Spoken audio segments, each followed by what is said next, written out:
So hello and welcome back to being economist YouTube channel.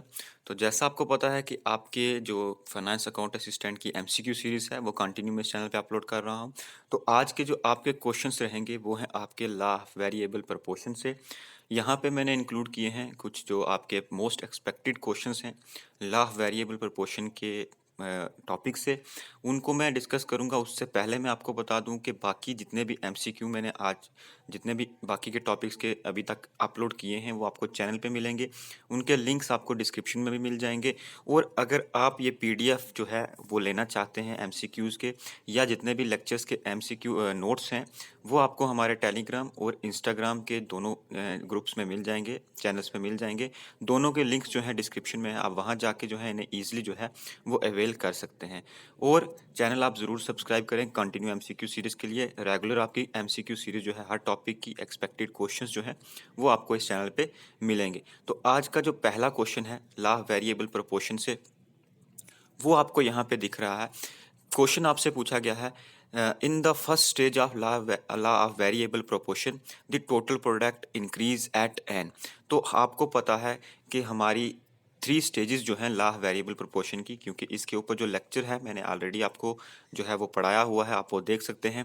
तो अगर हम इन तीनों की अगर हम इसकी स्टेजेस की बात करें तो ये आपको इस तरह से कुछ इसकी स्टेजेस जो हैं वो मिल जाएंगी।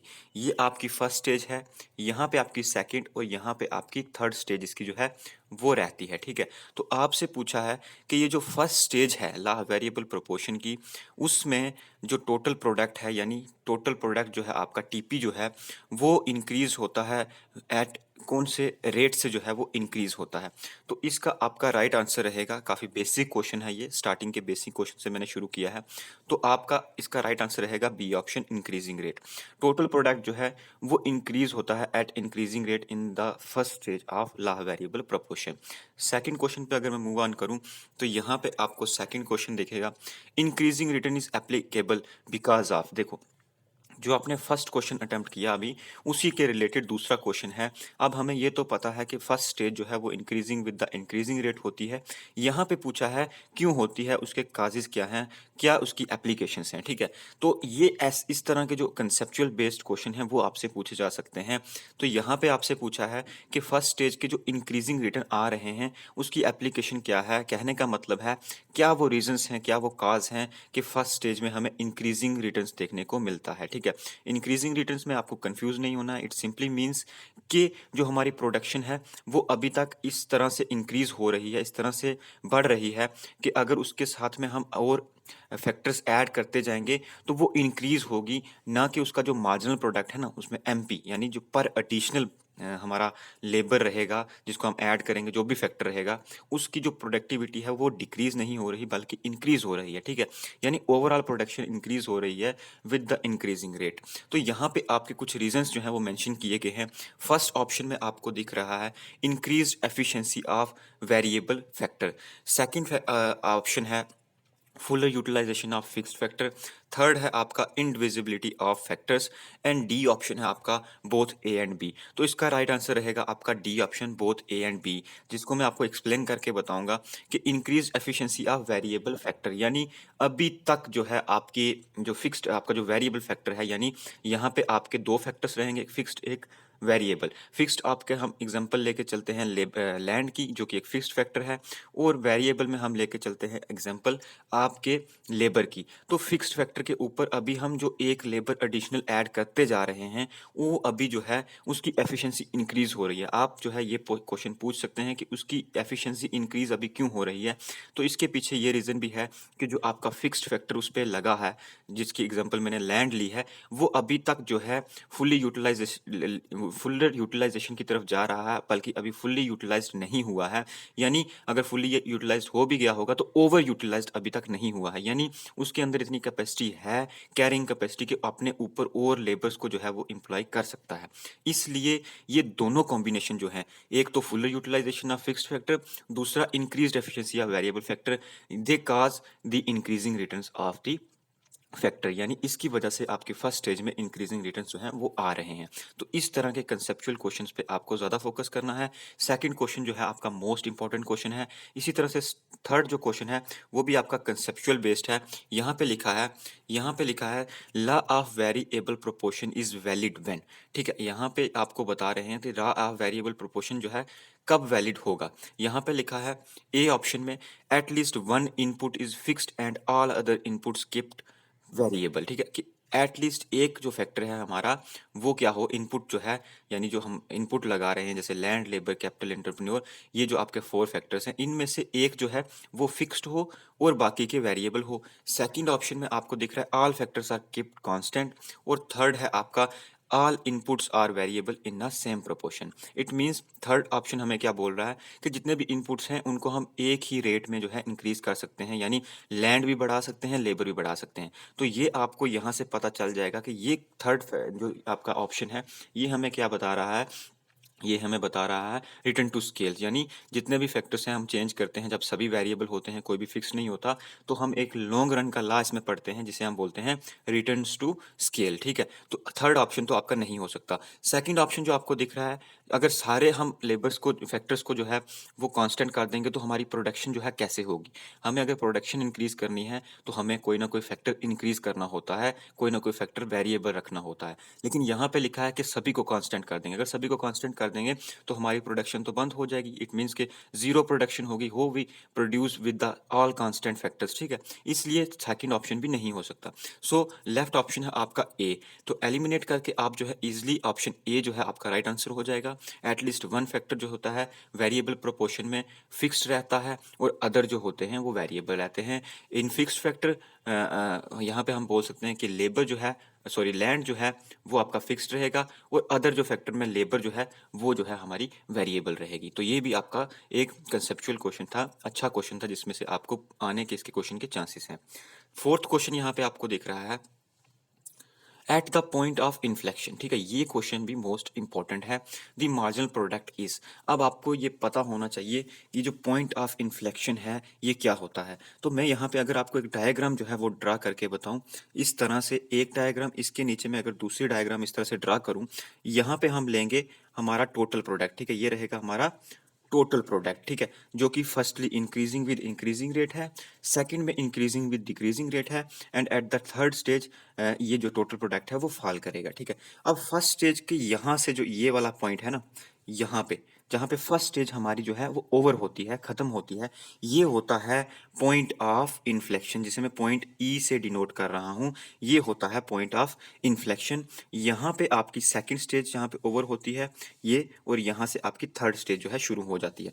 It means point of inflection जो है वहाँ होता है जहाँ से फर्स्ट स्टेज हमारी खत्म होती है और सेकंड स्टेज हमारी स्टार्ट होती है।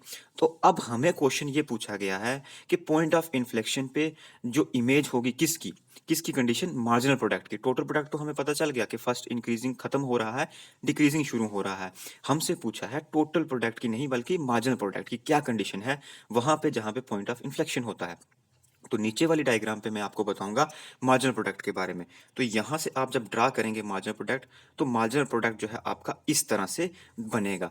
तो यहाँ पे आप देखेंगे कि पॉइंट ऑफ इन्फ्लेक्शन के, जिसे मैं ई डैश से डिनोट करूंगा, वहां पे आप देख रहे हैं कि आपका जो मार्जिनल प्रोडक्ट है ना वो मैक्सिमम पे है, यानी वो फुल्ली अपनी मैक्सिमम कंडीशन पे है। क्या, मार्जिनल प्रोडक्ट कहाँ पे, पॉइंट ऑफ इन्फ्लेक्शन पे। और यहाँ पे देखो जहाँ पे हमारा टोटल प्रोडक्ट मैक्सिमम है, पॉइंट डी जो है इसे डिनोट करूंगा मैं, जहाँ पे हमारा टोटल प्रोडक्ट जो है मैक्सिमम है वहां पे मार्जिनल प्रोडक्ट डी डैश से डिनोट करूंगा मैं, वो क्या है, वो मिनिमम है, वो जीरो है। ठीक है, यहाँ पे आपका मार्जिनल प्रोडक्ट जीरो है, यहाँ पे आपका मार्जिनल प्रोडक्ट मैक्सिमम है, और यहाँ पे आपका टोटल प्रोडक्ट मैक्सिमम है पॉइंट डी पे, और पॉइंट ई पे आपका टोटल प्रोडक्ट जो है वो इंक्रीजिंग से डिक्रीजिंग की तरफ जा रहा है।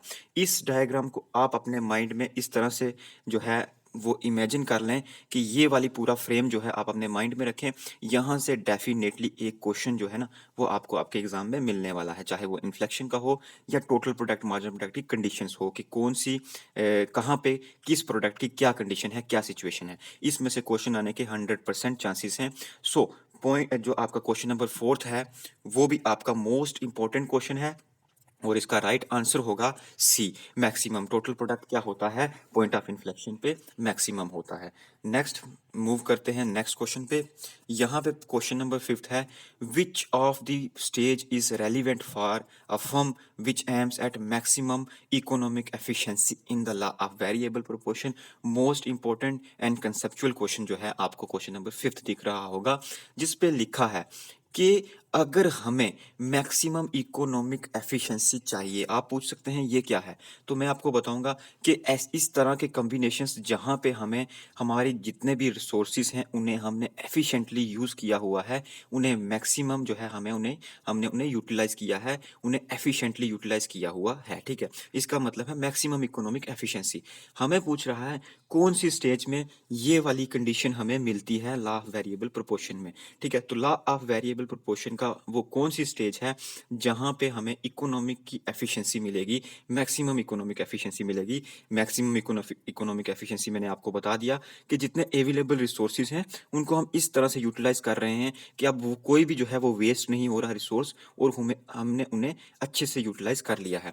तो आप अगर एक बार फिर से वो अपने माइंड में वो ये वाली डायग्राम लाएंगे जो मैंने अभी आपको बताई, तो आपको पता चलेगा जो स्टेज सेकंड है ना, यहाँ पे एक तो हमने फिक्स्ड फैक्टर जो है उसको कंप्लीटली यूटिलाइज कर लिया है। ठीक है, यानी वो जो है अब फुल्ली यूटिलाइज है स्टेज सेकंड में। देखो स्टेज फर्स्ट में भी आप फुल्ली यूटिलाइजेशन बोल सकते हैं, लेकिन कहीं ना कहीं जो आपका वेरिएबल फैक्टर जो है ना, वो वाला अभी फुल्ली यूटिलाइज नहीं हुआ, उसमें इंक्रीजिंग एफिशिएंसी है।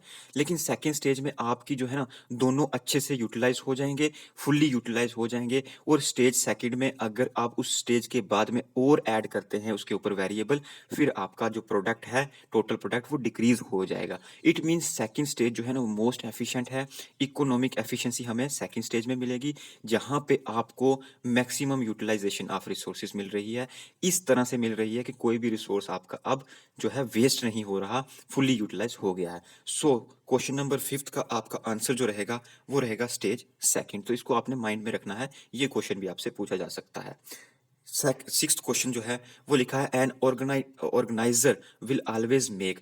तो आप बोलेंगे ऑर्गेनाइजर का क्या मतलब है, तो मैं आपसे बोलूंगा कि हमारे 4 फैक्टर्स ऑफ प्रोडक्शन हैं जिन्हें हम पढ़ते आए हैं, लैंड, लेबर, कैपिटल, एंटरप्रेन्योर। तो ये जो फोर्थ फैक्टर है ना एंटरप्रेन्योर, इसी को हम ऑर्गेनाइजर बोलते हैं। तो यहाँ पे पूछा है कि ऑर्गेनाइजर होता है कौन है, जो कि क्या करता है, इनोवेशंस करता है। ठीक है, या फिर हम बोल सकते हैं यहाँ पे रिस्क भी लेता है। तो मैं यहाँ पे बोलूंगा कि इसके ए और सी दोनों आंसर जो हैं वो हो सकते हैं। ठीक है, बोथ ए एंड सी जो है वो इसके आंसर्स हो सकते हैं कि जो इन ऑर्गेनाइजर होता है वो एक तो वो इनोवेशंस लाता है। ठीक है, क्योंकि प्रोडक्शन जो है उससे करवानी होती है।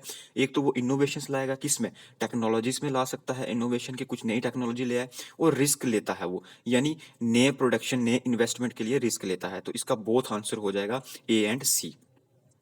नेक्स्ट क्वेश्चन में आपको दिखाई दे रहा है, there are dash factors of production. तो ये बिल्कुल इजी क्वेश्चन है, बेसिक मैंने इसमें डाला है। कई बार इस तरह से भी एग्जामिनर जो है आपसे पूछ सकता है। तो हमारे पास में 4 फैक्टर्स ऑफ प्रोडक्शन है, land, labour, capital and entrepreneur. और इनके प्राइसेस भी आपको पता होना चाहिए। जैसे लैंड का रहता है रेंट, लेबर का वेज, कैपिटल का इंटरेस्ट, और एंटरप्रेन्योर को मिलता है उसके बदले में प्रॉफिट। ठीक है, तो ये भी आपको पता होना चाहिए। उसके बाद में आ जाएगा आपका next question, labour labour can not be separated from. तो लेबर वर्ड जो है वो किससे जुड़ा है, हमें पता होना चाहिए। वो जुड़ा है लेबरर से। ठीक है, लेबर यानी जो हम उनसे लेबर ले रहे हैं, यानी उनसे जो काम ले रहे हैं उसे हम बोलते हैं लेबर। और लेबरर का मतलब वो जो खुद लेबर हैं अपने आप में, उन्हें हम बोल देंगे लेबरर्स। ठीक है, यानी एम्प्लॉयर्स। ठीक है, जो हमारे आगे काम कर रहे हैं और उनसे जो हमें काम मिल रहा है उसे हम बोलते हैं लेबर। ठीक है, जो उनसे हम श्रम ले रहे हैं उसे हम बोलते हैं लेबर, जो उनसे काम ले रहे हैं वो लेबर।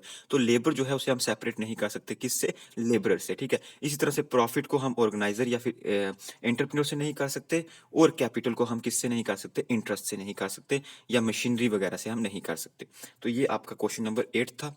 क्वेश्चन नंबर 9 जो है आपका वो है, इन जनरल कैपिटल मीन्स। हमें बताना है इन जनरल सेंस हम कैपिटल से क्या समझते हैं, कैपिटल क्या होता है, बिल्डिंग्स, मशीनरी, मनी और नन ऑफ द अबव। तो इसका राइट आंसर रहेगा सी, मनी। हम जब भी कैपिटल वर्ड सुनते हैं तो फर्स्ट जो वर्ड हमारे माइंड में आता है वो आता है मनी, यानी कैपिटल का मतलब है मनी। और फिजिकल कैपिटल जो होती है वो होती है मशीनरी एंड बिल्डिंग्स। ठीक है, इसके अलावा ह्यूमन कैपिटल भी होती है, जिसमें लेबर आ जाती है हमारी। ठीक है, वो होती है हमारी ह्यूमन कैपिटल। फिजिकल कैपिटल यानी यानी मशीनरी बिल्डिंग्स, और सी ऑप्शन जो है आपका, अगर इन जनरल कैपिटल की बात करेंगे तो वो रहेगा मनी। ठीक है, उसके बाद नेक्स्ट क्वेश्चन है आपका, और लास्ट क्वेश्चन जो है वो है marginal product is below average product. देखो काफ़ी इंपॉर्टेंट क्वेश्चन मैं बोलूँगा, क्वेश्चन नंबर 10th भी आपका रहेगा। ठीक है, इसमें फिर से अगर मैं आपको ये मार्जिनल प्रोडक्ट वाली जो मैंने कर्व बनाई थी इस तरह से, मार्जिनल प्रोडक्ट की ये मैंने कर्व आपको दिखाई थी मार्जिनल प्रोडक्ट, तो यहाँ आपसे पूछा गया है कि जहाँ मार्जिनल प्रोडक्ट जो है यानी एमपी जो है वो किससे कम होता है, बिलो होता है एवरेज प्रोडक्ट से। ठीक है, वो उसमें क्या होगा, ऑप्शन से एक बार पढ़ लेते हैं। ऑप्शंस लिखा है the total product must fall, क्या टोटल प्रोडक्ट वहां पे फॉल हो रहा होता है। बी ऑप्शन है the average product will fall, क्या एवरेज प्रोडक्ट फॉल कर रहा होता है, या फिर average variable cost will fall. ठीक है, इसमें कॉस्ट का कंसेप्ट नहीं आएगा। और डी ऑप्शन है total revenue will be fall. तो ए जो सी एंड डी है ये दोनों इसमें नहीं आएंगे, क्योंकि एक में रेवेन्यू और कॉस्ट की बात की जा रही है, हमें प्रोडक्ट के बारे में पूछा गया है, टोटल प्रोडक्ट मार्जिनल प्रोडक्ट, तो हमें ए या बी में से ही आंसर बताना है। अगर मैं यहाँ पे एक बार फिर से ड्रा करूँ क्या आपकी एवरेज प्रोडक्ट के बारे में, तो यहाँ पे आपको कुछ इस तरह से दिखेगा। ठीक है, यानी यहाँ पे पूछा है कि जब आपका यहाँ पे एवरेज प्रोडक्ट जो है इस तरह से होता है। ठीक है, ये आपका रहेगा क्या, एवरेज प्रोडक्ट। तो हमसे पूछा है the marginal product is below, यहाँ पे आपका ये वाली, यहाँ पे आपकी जो एवरेज प्रोडक्ट है ना वो यहाँ पे इस तरह से रहेगी ये। ठीक है, ये रहेगी क्या, एवरेज प्रोडक्ट। तो यहाँ पे आपसे पूछा है एवरेज प्रोडक्ट की कर्व है, यहाँ से पूछा कि marginal product is below average product, कि जब मार्जिनल प्रोडक्ट एवरेज प्रोडक्ट से कम होगा, ये वाली स्टेज, मतलब स्टेज सेकंड में आप देख रहे हैं कि मार्जिनल प्रोडक्ट जो है वो नीचे है, एवरेज प्रोडक्ट जो है वो ऊपर है, तब क्या होगा। तो हमने देखा कि एवरेज प्रोडक्ट जो है ना वो फॉल कर रहा है, जबकि मार्जिनल प्रोडक्ट उससे कम है, नीचे है उससे, वो उससे ऊपर है, और एवरेज प्रोडक्ट जो है वो फॉल कर रहा है। इट मीन्स ऑप्शन बी जो है वो आपका राइट रहेगा कि एवरेज प्रोडक्ट विल फॉल, कि जहाँ पे मार्जिनल प्रोडक्ट नीचे है, एवरेज प्रोडक्ट ऊपर है, वहाँ पे एवरेज प्रोडक्ट की क्या कंडीशन है, वो कंटिन्यू फॉल कर रहा है। ठीक है, तो ये आपका 10th क्वेश्चन था। तो ये आपका लास्ट क्वेश्चन था, मैंने यहाँ पे टॉप जो है आपके 10 क्वेश्चन जो है वो इसमें इंक्लूड किए थे एक्सपेक्टेड, जिसमें से कुछ स्पेशल क्वेश्चन जो मैंने आपको बताया कि मोस्ट इंपॉर्टेंट है, उन पे आप ज़्यादा फोकस करें, और उस डायग्राम को, उस स्टेजेस को अपने माइंड में रखें जो मैंने आपसे डिस्कस की, उसमें से 100% क्वेश्चन आने के चांसेस हैं। तो ये पूरे आपके एमसीक्यू थे ला वेरिएबल प्रोपोर्शन से। इसी तरह से रिटर्न टू स्केल के में भी एमसीक्यू लाऊंगा, हर एक कंपोनेंट के अलग अलग से लाऊंगा, ला ऑफ डिमांड के लाऊंगा। ठीक है, आपकी थ्योरीज के लाऊंगा, रिगार्डिंग थ्योरी के ऑलरेडी मैंने अपलोड भी किए हुए हैं। कुछ जर्नल जो आपके बेसिक कंसेप्ट हैं उनके भी एमसीक्यू मिलेंगे। आपको सिर्फ चैनल सब्सक्राइब करना है और इन सभी वीडियोस को अपने फ्रेंड्स के साथ में शेयर करना है। और अगर आपको पीडीएफ्स चाहिए तो मेरे इंस्टाग्राम और टेलीग्राम जो है बीइंग इकोनॉमिस्ट के, उनको ज्वाइन कर लें, लिंक्स डिस्क्रिप्शन में है, आपको वो मिल जाएंगे। तो थैंक यू।